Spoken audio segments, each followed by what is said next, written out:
গলায় দড়ি দিলে ভালো হয়। দু একজন মানুষ বলে কি, আমারে দুনিয়া আমার বিপক্ষে চলে গেছে, এখন আমারে গলায় দড়ি দিতিবে, না হলে বিষ খাওয়া লাগবে। আর দু একজন মানুষ সেটা খায়ও, খায় কিনা। মাঝে মাঝে হসপিটালে খেয়াল করে দেখা যায়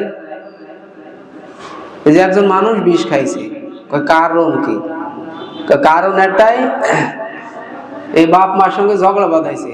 কি ঝগড়া? তা অমুক জনের সঙ্গে যোগাযোগ রয়েছে, তার সঙ্গে বিবাহ দিল না, এই কারণে বিষ খাইছে। ঘটে কিনা? খেয়াল করে দেখা গেল হসপিটালে যেখানে ওয়াশ করা হয় ওইখানে মানুষকে নিয়ে যাওয়া হলো। যাওয়ার পরে তারে ওয়াশ করলো, এমন ভাবে দড়ি দিয়ে তারে বাঁধলো, মনে হয় বেঁচে না থেকে মারা গেলেই ভালো হতো।